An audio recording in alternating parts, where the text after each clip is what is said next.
It's Toy of the Daytime, but it's also May the 4th, so I thought we'd take a look at one of the most recognisable spaceships in the Star Wars galaxy, the Millennium Falcon. But we're not just going to look at this tiny one. I've got a few more to show you as well. So, Toy of the Day Millennium Falcon Special.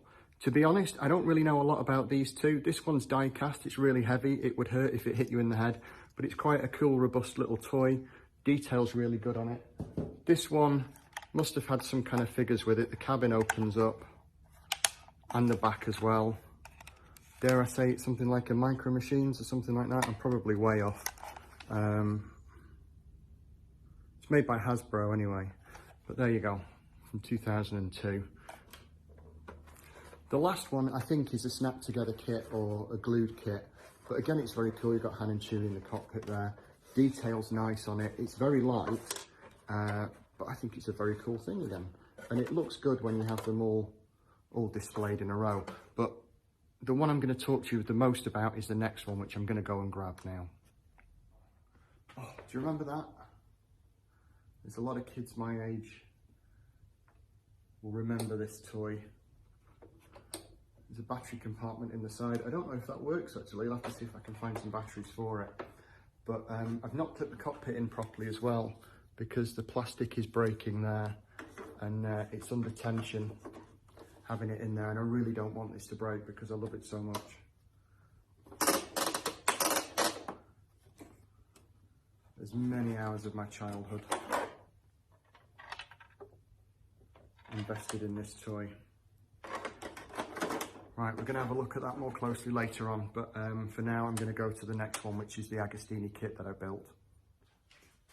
So I've moved you over to the model shop end of the museum just to show you the Agostini Millennium Falcon and maybe give you an idea of the scale of it. It is a huge thing. I think it was filming scale. I think it's about 3 foot across, and you can see maybe the bounty hunter set in the corner from a previous toy of the day. Now there's a secret hidden button here. And I think we have, yeah, you can see the lights coming on and off at the front there. And there's also the drawbridge which is coming down on this side. So I'm going to spin that round. I'm just going to rather clumsily bring the camera in.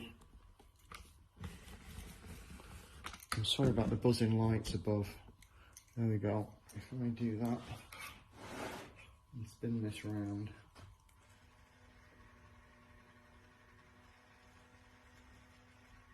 And you can see that bit just goes up and down.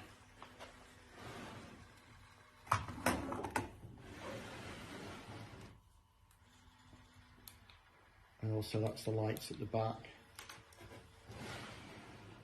There's lights in the gun turret, but you can't really see those. And if I spin it round, I'll switch the cockpit ones on and off as well.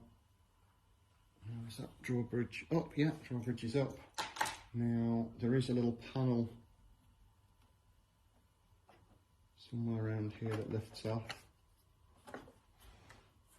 So you can see one of the walkway tubes in there. There's also this bit as well. There's little pieces that are stuck on with magnets that you've got to be careful you don't lose. And then that is the inside. And I will spin that around and endeavour to tilt it a little bit. If I do this as well, you'll see the light in the gun turret going on and off. And the tube goes right the way through. There's another gun underneath as well. So that shows you the famous chessboard inside, and you can see through to the walkway and partially that way. And people have customised the insides of theirs and put mirrors in, you know, so it looks like it's got a reflection on it. One thing I didn't do as well with this one is paint the frame on the inside the same colour as the interior. I did that on a later one and it looks a lot better. I've actually built 2 of these. This is the first one. I'm going to move the camera back a bit again, and then you've got the whole thing in shot. Yeah, so I built 2 of them in the shop on the shop floor. I've got the feet there as well. They plug in underneath, and when they're in, when you put the lights on, you also have landing lights that come on as well, which is a cool touch. there's a little hidden button underneath that triggers that. So yeah, I built two of them, one we left unpainted and this one I painted. And I'm no good with an airbrush, so it's all hand done. And if you scroll through a lot of the chuff on my Instagram, you will see some time-lapse videos of me painting this a couple of years ago now. But we normally have it on display downstairs in the shop. But what I'm going to do now actually is skip to the toy that I'm most excited about showing you. It's the original Millennium Falcon, the proper vintage one.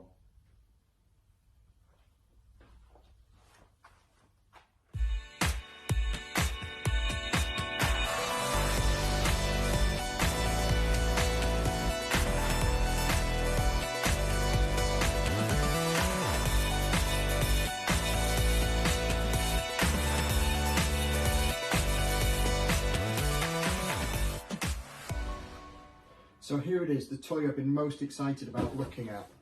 It's the Millennium Falcon. Now, I'll slide that out of the way.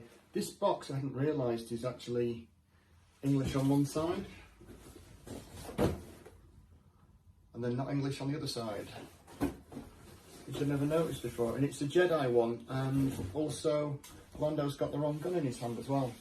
But there you go. What a toy this is. This is a real slice of my childhood here, and what I'm going to do is get some of the figures out from behind me and give it a good old road test. One of the things, you had this floor here where you could hide your droids underneath, and that also would clip into the back there, just to keep it safe. Probably most of my time was spent putting the figures in the right places.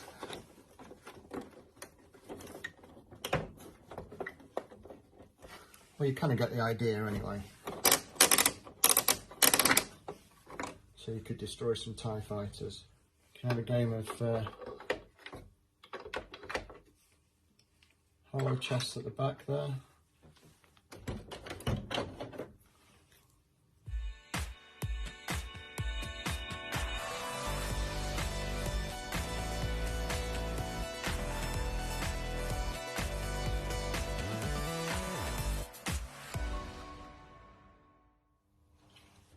So my toy of the day today is the legendary Millennium Falcon, made by Kenner and Palatoy from about 1979 onwards.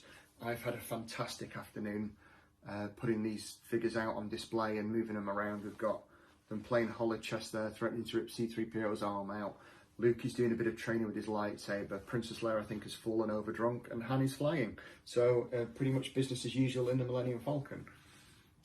It's bringing back so many memories. This, I've spent hours playing with this toy as a kid, and I think many kids still, I think they still produce versions of it. They've done a more up-to-date version of it. Lego famously did the big one that now fetches about £5 that everyone's after.